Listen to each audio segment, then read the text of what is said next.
মাসুদ কামাল ভাই, আপনাকে দিয়ে আলোচনা শুরু করি। জামায়াত আমির গত বৃহস্পতিবার তারেক রহমানের সঙ্গে সাক্ষাৎ করেছেন, বেগম জিয়ার মৃত্যুতে শোক বইয়ে স্বাক্ষর করেছেন এবং সহমর্মিতা জানিয়েছেন।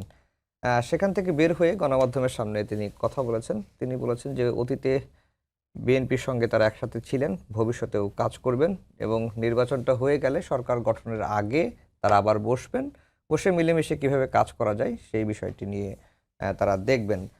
আমার প্রশ্ন হচ্ছে যে 5 আগস্টের পরে জামায়াত বিএনপির যে সম্পর্ক, মানে একেবারে বিধ্বংসী মনোভাব একজন আরেকজনের উপরে, এই জায়গা থেকে আবারও কি তাদের যে অতীতের যে কি বলবো মৈত্রী বা বন্ধন, এটি কি ভবিষ্যতে আবার ফিরবে এমন বাস্তবতা আছে কিনা, বা এরকম সম্ভাবনা আছে কিনা, বা দেখেন কিনা? দেখেন, মানে আমরা আসলে কি চাই? আমরা কি চাই যে পুরা দেশে সবগুলি রাজনৈতিক দল এক হয়ে যাক? না, এটা তো আমরা চাই না, তাই না? এবং ওই চাওয়ার কোনো লাভও নাই, কিন্তু সুবিধাও নাই। তাহলে সবাই এক হয়ে গেল, ভাগ বাটোয়ারা তারা চলবে। একজনের সমালোচনা যদি না করে তাহলে কি করে বুঝবে যে আমি কাজটা ভুল করতেছি?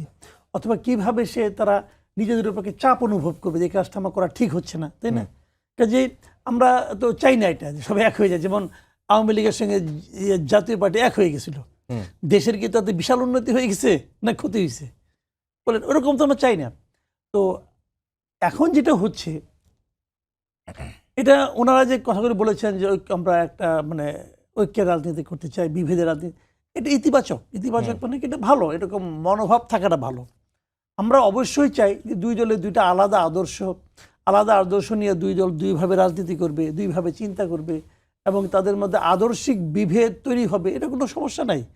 আদর্শিক বিভেদ কমাতে বিতর্ক হবে, এটাও কোনো সমস্যা নাই। কিন্তু আমরা এতদিন হয়েছি জানেন, আমরা এতদিন দেখেছি যে আসলে বিরোধীদের রাজনীতি না। এতদিন আমরা দেখেছি প্রতিহিংসার রাজনীতি, এতদিন আমি দেখেছি পরস্পরকে নিশ্চিহ্ন করে দেওয়ার রাজনীতি।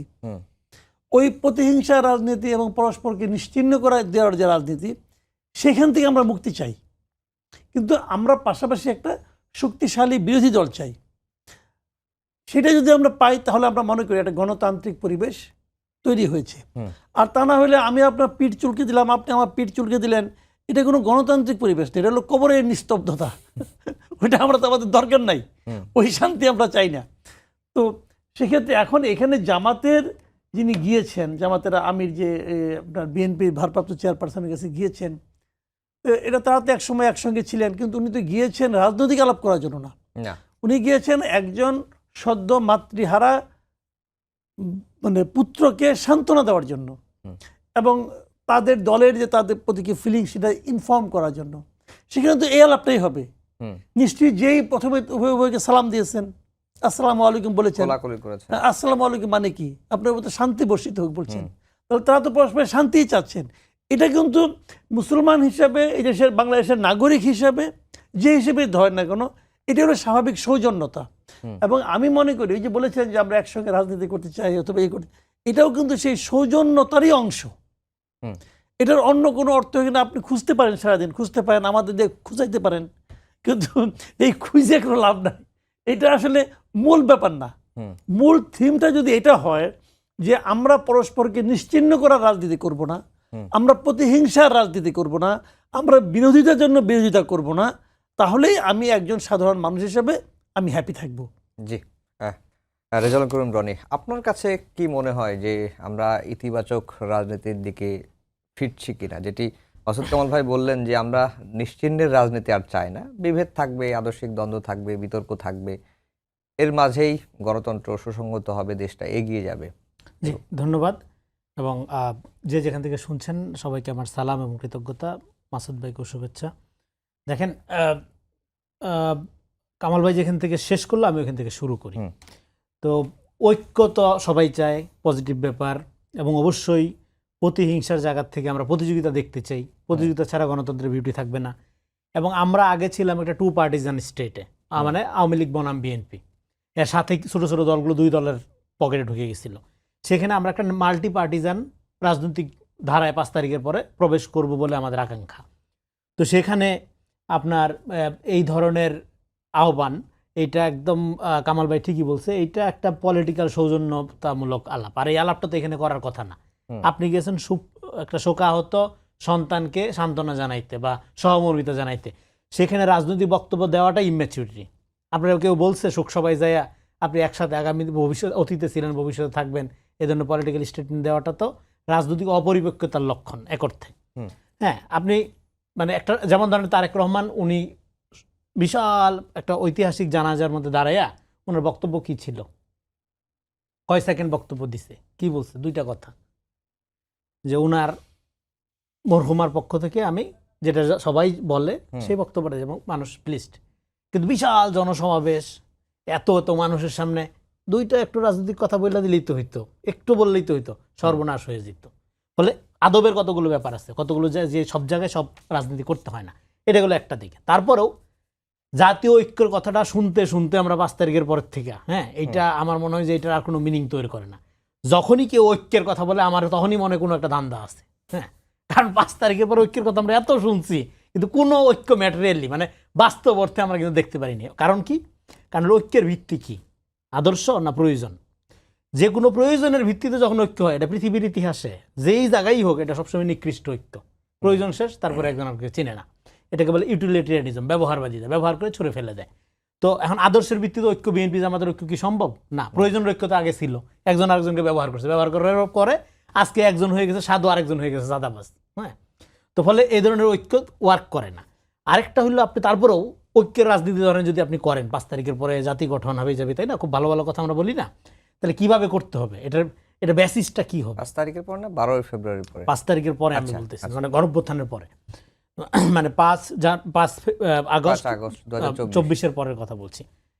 শত্রু মিত্রের ভেদ জ্ঞান ছাড়া রাজনীতি হয় না। পলিটিক্স সিম্পলি হলো শত্রু মিত্র ডিফাইন করা, আমরা জানি। তো এখন আপনি যখন জাতীয় ঐক্যের কথা বলছেন, তাহলে এটা যদি রিয়েলি করতে হয় তাহলে কি করতে হবে? আপনার করতে হবে যে রাজনৈতিক পরিসরে শত্রু মিত্র ক্রিয়েট হয় বা সৃষ্টি হয়, সেই পরিসরটাকে দূর করতে হবে বা দুর্বল করতে হবে। সেই পরিসর দুর্বল করা ছাড়া, শত্রু মিত্র যেভাবে ক্রিয়েট হয় সেই পাটাতন, সেই পরিসর, সেই প্যারাডাইম ডিস্ট্রয় করা ছাড়া, ইলিমিনেট করা ছাড়া, ধ্বংস করা ছাড়া জাতীয় ঐক্যের কথা বলাটা হইলো একটা প্রতারণা, যে দলই বলুক। কারণ ঐক্য ক্রিয়েটের প্রচেষ্টা নাই।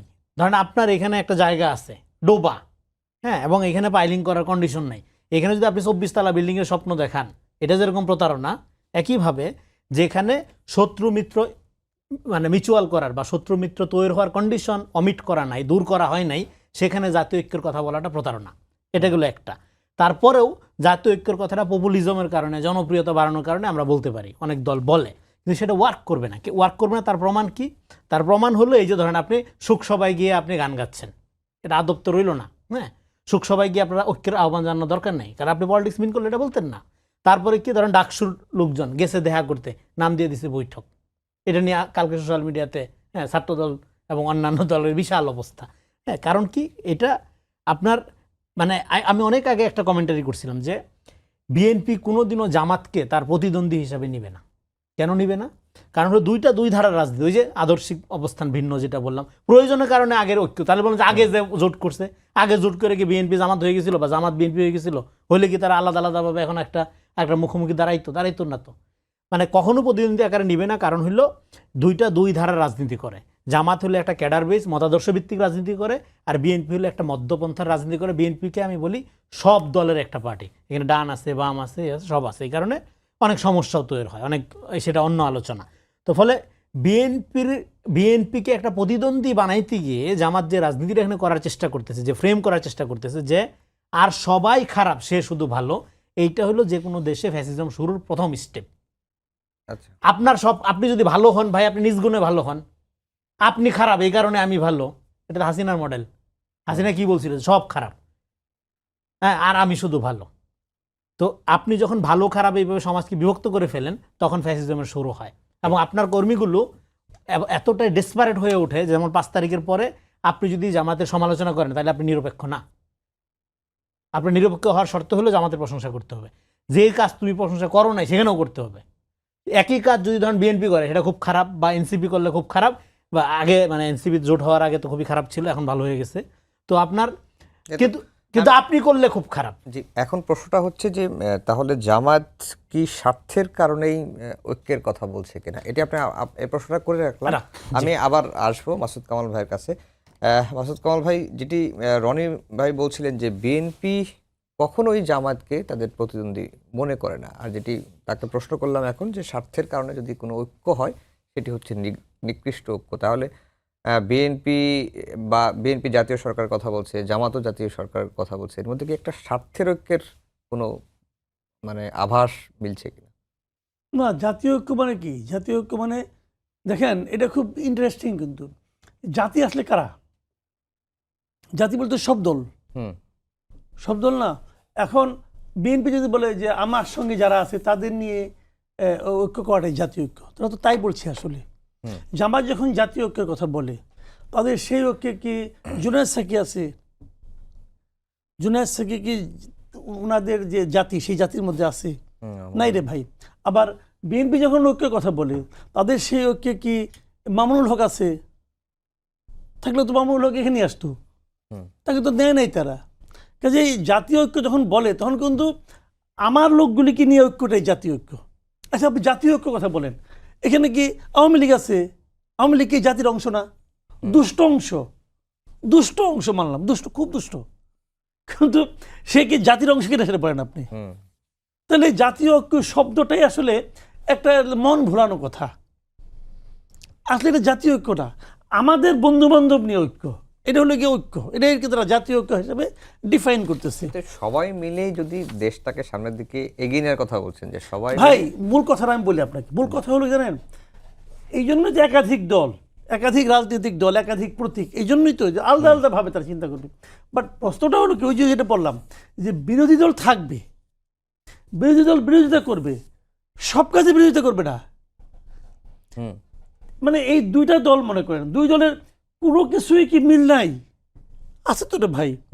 তখন আমি একটা কাজ করবো, একটা সিদ্ধান্ত নিব, এখন ইন্ডিয়ার সঙ্গে আমার সম্পর্কটা কি হবে, একটা সিদ্ধান্ত নিলাম। এখন এই সিদ্ধান্তটা সরকার নিল, যেটা যে সরকারই হোক, আমি সরকারের নাম বলতে চাই, যে সরকারই হোক, সরকার একটা সিদ্ধান্ত নিল যে আমি এটা করতে চাই। এখন যদি এই সিদ্ধান্তটা বিরোধী দলের সঙ্গে মিলে যায়, তাও কি তার বিরোধিতা করতে হবে? এই যে তাও যদি সে বিরোধিতা করে, তখন বুঝতে হবে সে বিরোধিতার জন্য বিরোধিতা করতেছে। তাকে তার সিদ্ধান্ত হইলো যা কিছু করুক আমি না করবো, এই সিদ্ধান্ত নিয়ে সে মাঠে নামছে।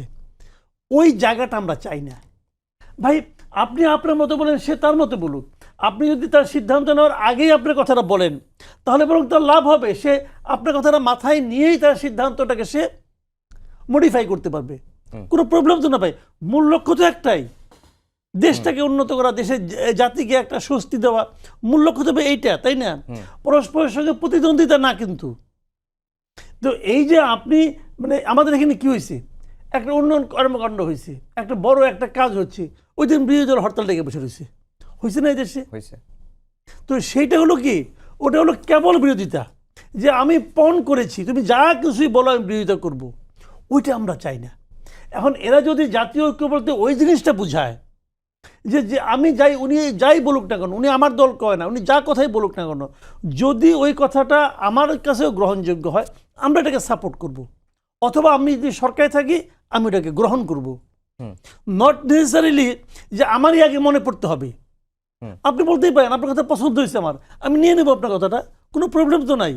কারণ আপনি যদি মনে করেন আমাকে ভুল প্রমাণিত করার জন্য বলেন, তাইলে হলো একটা, আর আপনি দেখতেছেন যে আমি একটা ভুল করতেছি, আমাকে ধরাই দেওয়া, এটা হলো আরেকটা। তো এই যে অবস্থানটা, এটাকে আমরা অ্যাপ্রিসিয়েট করি। এখন তাহলে জামাত যে কাজটা করলো, এটাকে আপনি কীভাবে, একদম কি মূল্য দিবেন না? আমি মূল্য দেবো। আমি মূল্য দেবো কেন সেটা আমি বলি। ধরেন জামাতের সঙ্গে আর আমরা কি দেখে আসছি বেশ দিন, সরকারি দল এবং প্রধান বিরোধী দল, এদের টকিং টার্ম নাই। এটা তো আমরা দেখে আসছি, কথাই বলে না, পারলে তারা শেষ করে দেয়। এই তো ছিল মানসিকতাটা। তো এদের মধ্যে টকিং টার্মটা আছে। জামাতের আমির তো ওখানে গিয়েছেন, এবং আমি শিওর জামাতের এরকম কোনো ঘটনা ঘটলে বিএনপির চেয়ারপারসনও এখানে আসবেন। এই যে মানে আপনার একটা সামাজিকভাবে তাদেরকে পরস্পরকে গুরুত্ব দেওয়া, মানা, একসঙ্গে বসা, কথা বলা, এই যে প্র্যাকটিসটা, এটা চালু থাকুক না। সমস্যাটা কি? এটা তো আমি মনে করি এটার জন্য ভালো। জি, রেজাল্ট করেন রনি, যে প্রশ্নটা আমার কাছে করেছিল। দেখেন, এটা ডেফিনেটলি জাতীয় ঐক্য তো এমনিতে একটা আছে, সেটা হলো জাতীয় স্বার্থগুলোর ব্যাপারে। 5 তারিখের পরে আমরা বলছিলাম রাজনীতিটা 100% বিরোধিতার জায়গা, যেখানে কামাল ভাই আলোচনা করতেছিলেন যে 100% বিরোধিতার জায়গায় রাজনীতি করার সুযোগ নেই। কিন্তু প্রবলেমটা হয় কি, আপনি তখনই খুশি থাকেন যখন আপনার স্বার্থটা হাসিল হয়। আপনার অবশ্যই একটা ট্রান্সপারেন্সি থাকতে হবে। যেমন ধরেন একই জিনিস, যেমন বিএনপির একটা লোক পোস্টার টানাইলে খুব খারাপ, ও সাদাবাজ, কিন্তু আপনার একটা লোক পোস্টার টানাইলে ভালো। এটা কিভাবে হয়? এই যে খারাপ তো এটা খারাপ। যেমন আমি একটা ধন্যবাদ জানাইতে চাই আজকে বিএনপির অ্যাক্টিং চেয়ারপারসন, 15ই আগস্ট 2024 সালে একটা লাইভ টক শোতে আমি বলছিলাম যে এই পোস্টার লাগানো রাজনীতি থেকে বাংলাদেশের মানুষকে দয়া করে রেহাই দেন। হ্যাঁ, এবং সাদাবাজি যদি আপনি বন্ধ করতে চান, তার ফার্স্ট স্টেপ হলে পোস্টারিংটা বন্ধ করতে হবে। কেউ তো তোমার সালাম চায় না ভাই, তুমি কেন সালাম দাও? গাছপালার আগায় আগায় তোমার এই পোস্টারটা নেয়, দরকার নাই তোমার সালামের।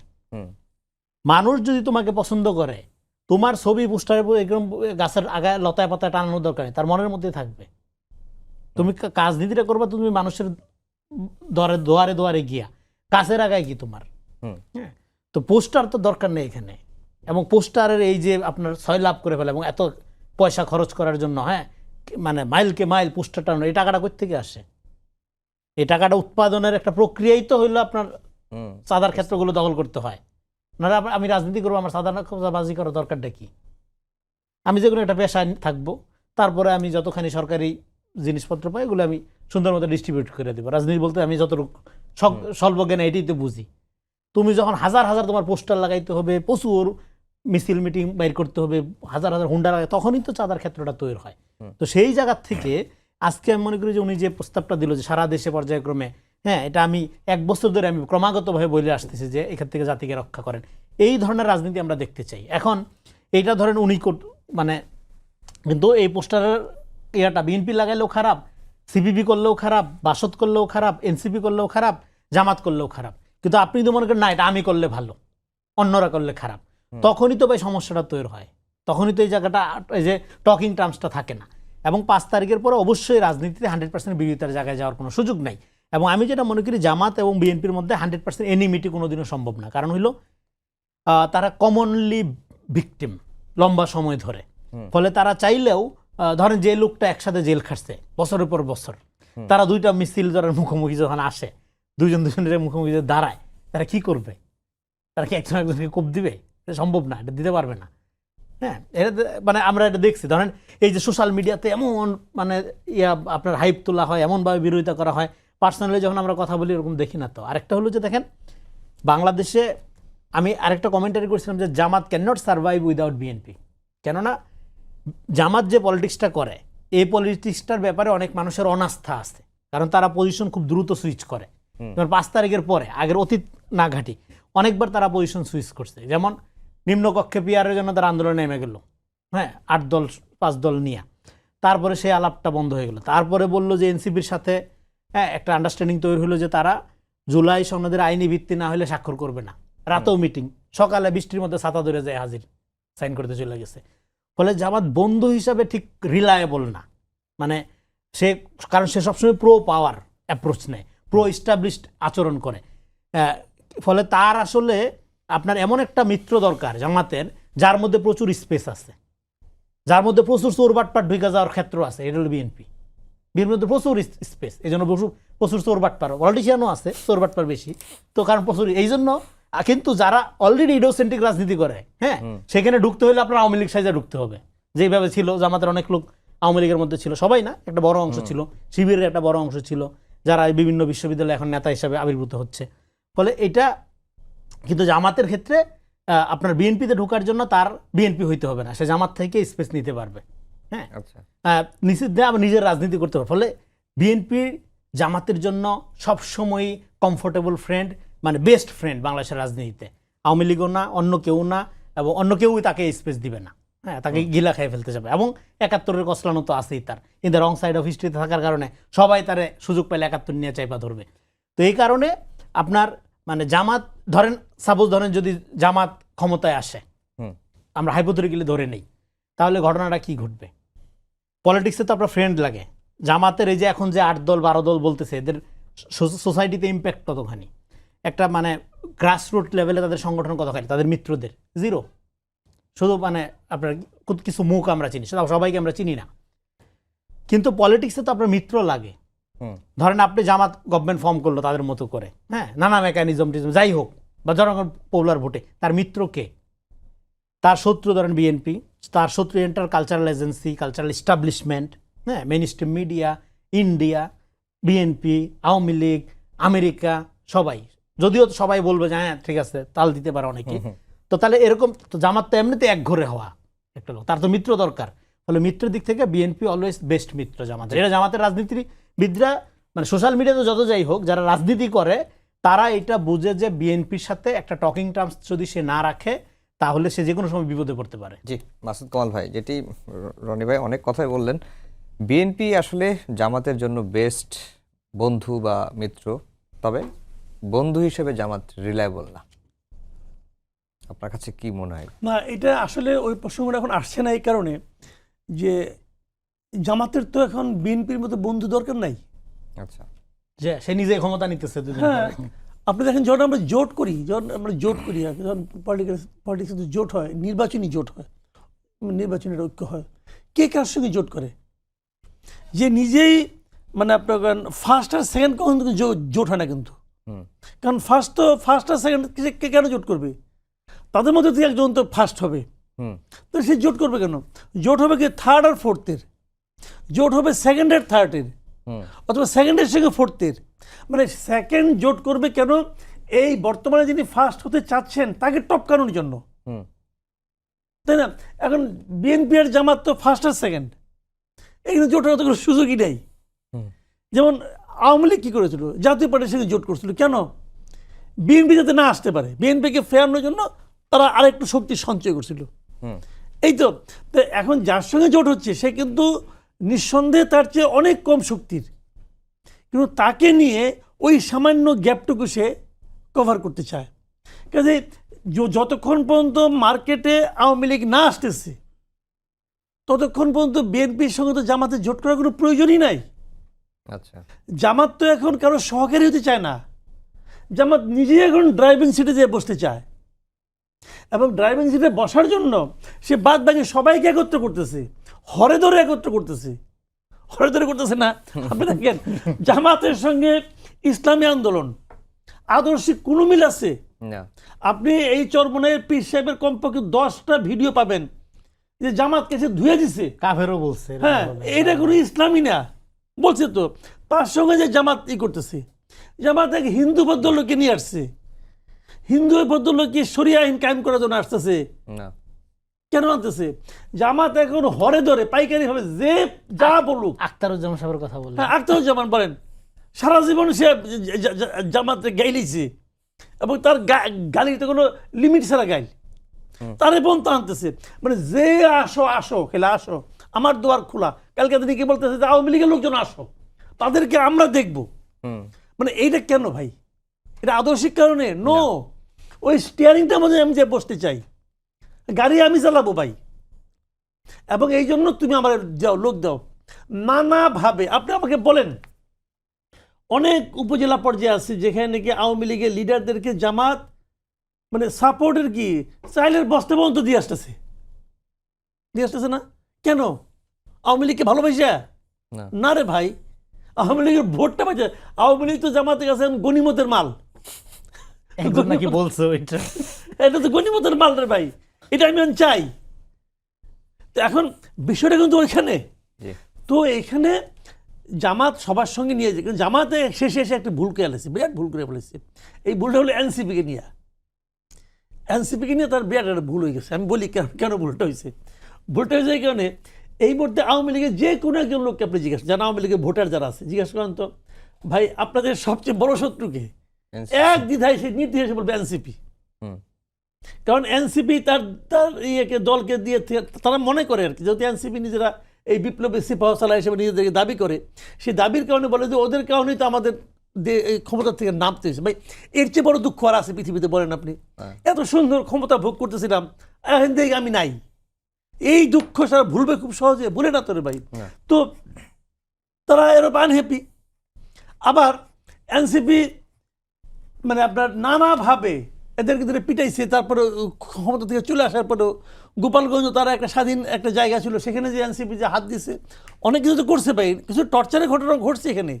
তো এখন সেই এনসিপিকে যখন জামাত, ঠিক আছে জামাত আমাকে হেল্প করছে মানলাম, জামাতকে ভোট দেওয়ার কথা চিন্তাও করছিলাম, কিন্তু তারা তো এনসিপির মাধ্যমে তখন একত্র হয়ে গেছে।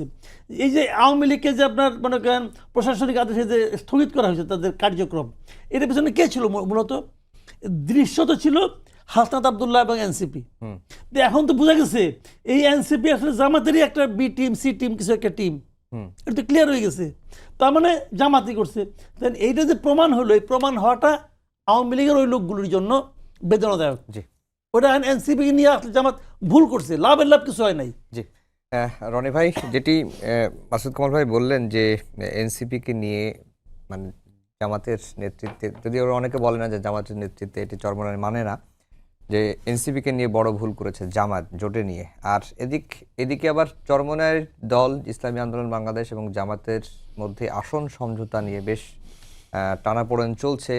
জামায়াত ইসলামী আন্দোলনকে 31টি আসন এখন পর্যন্ত ছাড় দিয়েছে বা দিতে চায়, আর ইসলামী আন্দোলন বাংলাদেশ তারা অন্তত 75টি আসন চায়। সব মিলিয়ে কোন দিকে যাচ্ছে এই জোটটা? আসন বন্টন নিয়ে স্পষ্ট অবিশ্বাসের দোলাচল একেদের মধ্যে। মানে জামাতের আসন বন্টনের কথাটা না শুনতে খুব হাস্যকর লাগে। মানে আপনার গোলায় দান থাকলে না মুঠের দিবেন আপনি। হ্যাঁ, মানে আপনি যে 31 আসনের কথা বলেন বা 75 আসনের কথা বলেন, মানে আর কিছু বললাম না। যাই হোক, আপনার প্রশ্নে ফিরি। দেখেন, এটা কামাল ভাইয়ের সাথে আমি একমত। এইটা স্ট্র্যাটেজিক্যালি জামাত একটা মিস্টেক করছে এনসিপিকে জোটে নিয়ে। কিন্তু এটা একদমই ভালো একটা পয়েন্ট কামাল ভাই এখানে তুলে ধরছে। কিন্তু জামাতের এটা কেন করতে হইলো? জামাতের মাথায় কি এই হিসাব ছিল না? এই যে চালের বস্তা পাঠাই দিচ্ছে এত এত, হ্যাঁ, মাছ মাংস শীতের সবজি, হ্যাঁ, তারপরে যে এই ক্ষতিটা হবে এটা জানতো না জামাত? জামাত এত স্টুপিড পলিটিক্যাল পার্টি না, খুব স্মার্ট। তারা এই ক্ষতিটা কেন স্বীকার করছে জানেন? ক্ষতিটা এই কারণে স্বীকার করছে যে তাদের যেহেতু একটা কলঙ্ক আছে 71, সেই কলঙ্কটাকে যে কোনো মূল্যে তারা বাইপাস করতে চায়। এবং কলঙ্ক বাইপাস করার দুইটা ওয়ে থাকে। আপনি যদি in the wrong side of history থাকেন, শুধুমাত্র দুইটা পদ্ধতিতে ফেরা যায় রাজনীতিতে। এক হলো নিঃশর্তভাবে ক্ষমা চেয়া এবং ক্ষমা এবং বিচারের মধ্য দিয়া ক্ষতিপূরণ আদায় করে হইয়া, আর হইল যে ইভেন্ট আপনাকে পিছনে ফেলাই দিছে, মানে যে আপনাকে বিরোধী বানাই দিছে বা আপনাকে পরাজিত করছে, তার চেয়ে বড় একটা ঘটনা বা ইভেন্ট ঘটাইয়া নিজেকে বিজয়ী করা। হয় 71-এর চেয়ে বড় একটা ইভেন্ট ঘটাইতে হবে, একটা বিপ্লব করতে হবে জামাত ইসলামকে, যেখান থেকে তার নিজের ইতিহাস সে শুরু করবে, অথবা তাকে 71-এর প্রশ্নে ক্ষমা মুখে মুখে চাওয়া না, তাকে ক্ষতিপূরণ দেওয়ার মধ্য দিয়ে উদ্যোগ নিতে হবে একদম ডোর টু ডোর, যেটা মিনিং ক্রিয়েট করবে যে সে রিয়েলি এই ক্ষমাটা মিন করে। এটা রেটরিক্স না, মুখের বয়ানা হইলে হবে না। হ্যাঁ, তো মানে যে ভুক্তভোগী তাকে এটা আপনার ক্ষতিপূরণ আদায়ের মধ্যে ক্ষমার প্রক্রিয়া আছে, এগুলো নিয়ে সারা দুনিয়াতে অনেক কাজ টাজ হয়েছে। তো ফলে এই দুইটা প্রক্রিয়া ছাড়া আপনার, কারণ যে দেশটার ক্রিয়েশনের আপনি বিরুদ্ধে ছিলেন, এখন আপনি তার ক্ষমতায় যেতে চান, লোকটা আপনি যতই ভালো, আমি জামাতের কোনো সমালোচনা এই ধরনের আমি করছি না, আমি একটা সাধারণ নাগরিক, এটা খটকা লাগবে। কারণ ন্যাশনাল হিস্ট্রি এই পরম্পরাটা মানুষ ভুলবে না। এটা জেনারেশন টু জেনারেশন গল্পের মধ্য দিয়ে মানুষ এইভাবে বলে। কারণ আপনি মানে জাতি ক্রিয়েট করা, এটা মুখের কথা না ভাই, এটা আর কোনোদিন পৃথিবীতে ফেরত আসবে না এই ঘটনা। তো ফলে ওই সময় যেহেতু আপনি একটা রং সাইডে চলে গেছিলেন, ফলে এইখানে আপনার জন্য রাজনীতি করা ডিফিকাল্ট। কারণ আপনার ট্রাস্টটা কখনো অর্জন হবে না, মানুষ আপনাকে ট্রাস্ট করে। আপনি যতই চাইলের বস্তা পাঠান, অসুবিধা নেই, চাইল খাইয়া ভাত খাইয়া ভুলা যাবে। তো ফলে এই জন্য তার এই গণ অভ্যুত্থানের সেই যে ক্রেডিটটা দাবি করতেছিল, যেমন 24-এর একমাত্র সে আপনার ঠিকাদার আর সব হইল বাটপার, এরকম একটা ন্যারেশন তৈরি হয়ে গেল না, যে 24-এর আর কেউ অভ্যুত্থান ধারণ করে না, আর কেউ সংস্কার চায় না, আর কেউ এটা চায় না, সে একমাত্র চায়। এই জায়গাটা ক্যাপচার করার জন্য এনসিপিকে তার দরকার ছিল। এটা হলো তার লাভের লাভ। কিন্তু এটা হবে না। কেন হবে না? 71-এর ক্ষেত্রে 71 একটা জনযুদ্ধ ছিল। আওয়ামী লীগ ডেফিনেটলি, আওয়ামী লীগের নেতৃত্বে যুদ্ধ হয়েছে, শেখ মুজিব মহান নেতা 71-এর আগে পরে, সেটা আমরা জানি। কিন্তু এটা যখন আওয়ামী লীগ এটা তার দলীয় বয়ান বানায় ফেললো, মানুষ কিন্তু এখান থেকে আস্থা হারাই ফেলছে। 71-এর চেতনাটা খোদ গণবিরুদ্ধ হয়ে উঠতেছিল পুরো পিরিয়ডটা। একইভাবে 24টাও এটা হলো গণ অভ্যুত্থান, নির্দলীয়, অদলীয়, শ্রমিক, হকার, হ্যাঁ, আপনার প্রাইভেট ইউনিভার্সিটি, এলিট, মধ্যবিত্ত, ফকির সব নামছে, কোনো দলীয় ব্যানার এখানে ছিল না। ফলে এটাকে আপনি যখন একটা দলীয় বয়ানের মধ্য দিয়ে, হ্যাঁ, আইনা আপনি নিজে একমাত্র জুলাইয়ের ক্রেডিট দাতা, হ্যাঁ, মানে ক্রেডিট দাবিকারী, আর বাকিগুলো এটা ইয়া না, একটা কাউমি মডেল, এটাও মানুষ বিশ্বাস করবে না এবং এটা পরাজিত হবে। আমরা একেবারে শেষের দিকে চলে আসছি। তো ফলে এখানে শেষ করে এই পয়েন্টটা বলে, ফলে এদিক থেকে এনসিপির জন্য এটা দুই দিক থেকে এটা ডিজাস্টার হয়েছে। এক হলো জামাতের দিক থেকে কামাল ভাই যেটা বললো এটা একটা পয়েন্ট, আমি যেটা যোগ করলাম এটাও আরেকটা পয়েন্ট, এটাও সফল হবে না, এটা তারা চেষ্টা করবে, হ্যাঁ, এটা ওভারটার্ম করার ৭১-এর সাথে, এটা হবে না। আর মাঝখান থেকে ক্ষতিগ্রস্ত হয়েছে এনসিপি। এনসিপির জন্য যেটা দরকার ছিল, দুইটা বড় দল আন্ডারস্ট্যান্ডিং এর ভিত্তিতে তাকে যদি একটা স্পেস ক্রিয়েট করে দিত, যেহেতু সে গণঅভ্যুত্থানের শক্তি, এবং এটা খুবই রাইটলি বলছে কামাল ভাই, আওয়ামী লীগের একমাত্র আপনার ধরেন যে চরম ঘৃণার পাত্র বা মানে থ্রেট এনসিপি, ফলে এটাকে স্পেস করার দায়িত্বটা দুইটা দল নিতে পারত। ছোট্ট একটা বিষয় একটু টাচ করে যেতে চাই, সেটা হচ্ছে যে বিএনপির গঠনতন্ত্র অনুযায়ী এখন দলের চেয়ারপারসন তারেক রহমান হচ্ছেন, এটি অনেকটা নিশ্চিত। তার প্রতি মানুষের উচ্চ আকাঙ্ক্ষা আছে, শুধুমাত্র দল না, অন্য মানুষরাও তার প্রতি উচ্চ আকাঙ্ক্ষা পোষণ করছেন, তিনি দেশকে ভালো কিছু দেবেন। তার সামনে আসলে চ্যালেঞ্জ কি, 1 মিনিটে যদি বলতেন খালি চ্যালেঞ্জগুলোর পয়েন্ট আকারে।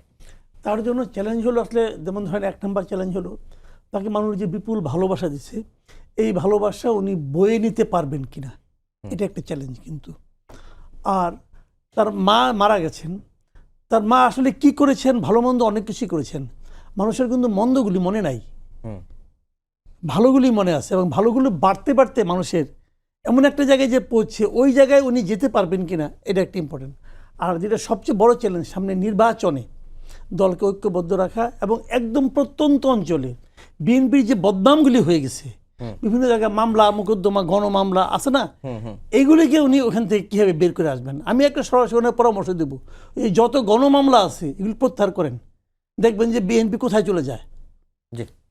আমি কামাল ভাইয়ের সাথে একমত, এবং সেখানে আরেকটা জিনিস বলবো, উনাকে বিএনপির ব্যাপারে চিন্তা করা বাদ দিতে হবে, জাতির ব্যাপারে চিন্তাটা বাড়াইতে হবে, জাতীয় নেতা হিসেবে আবির্ভূত হবে। যে যত কথাই বলুক, এই মুহূর্তে বাংলাদেশে তারেক রহমানকে এত বেশি দরকার, কারণ এখানে আমরা কোনোরকম কোনো ইডিওসেন্ট্রিক মতাদর্শ ভিত্তিক চরমপন্থা দেখতে চাই না, আমরা একটা মধ্যপন্থা রাজনীতি দেখতে চাই, নাগরিক ভিত্তিক রাজনীতি দেখতে চাই। সেই রাজনীতির জন্য আপনার সিদ্ধান্ত নিতে হবে ওনাকে, যে বিএনপির প্রতিনিধিত্ব কে করবে, ওই লোকাল বাটপার চাঁদাবাজটা নাকি তারেক রহমান। তারেক রহমান যদি বিএনপির প্রতিনিধিত্ব করে, উনি জনগণের যে বিপুল ভালোবাসা এবং বিপুল আকাঙ্ক্ষার মধ্য দিয়ে উনি এসছে, এবং সেই আকাঙ্ক্ষাটা ওনার পক্ষেও একা পূরণ করা সম্ভব না। সেই আকাঙ্ক্ষা পূরণের জন্য জনগণকে ওনার সাথে নিতে হবে, নট নেতাকর্মী। বিএনপি অনেক বড় দল, হ্যাঁ, এত বড় দল দরকার নেই অনেক সময়, হ্যাঁ, ফলে জনগণকে ওনার সাথে নেওয়ার যে প্রক্রিয়াটা, এটা ওনার শুরু করতে হবে। মানে ক্ষমতার সাথে জনগণের সম্পর্ক স্থাপনিত কাজ, হ্যাঁ, সেক্ষেত্রে দল অনেক সময় প্রতিবন্ধক হয়, হ্যাঁ, এইটাকে কাটায় ওঠার প্রক্রিয়া। এবং ওনাকে যেটা করতে হবে, একটা নেতা কিন্তু কিছুই না, একজন নেতা বলে আবেগ, ইমপ্রেশন, তাকে কাজ করতে হবে তার অ্যাসোসিয়েশনের মধ্য দিয়ে, তাকে একটা রাইট অ্যাসোসিয়েশন যারা তাকে রিপ্রেজেন্ট করবে, ওইটা ওনাকে খুবই গুরুত্ব দিয়ে ঠিক করতে পারতে হবে, যে উনার স্পিরিট ধরেন খুব সুন্দর, উনি ভালো চায়। যেমন সারা দেশে পোস্টার, আমি এত খুশি হয়েছি পোস্টার সরানোর এই দাবিটা দেওয়াতে, এতে অনেক সমস্যার সমাধান হবে, কিন্তু এটা ওনাকে করতে হবে আন্তরিকভাবে। ধন্যবাদ।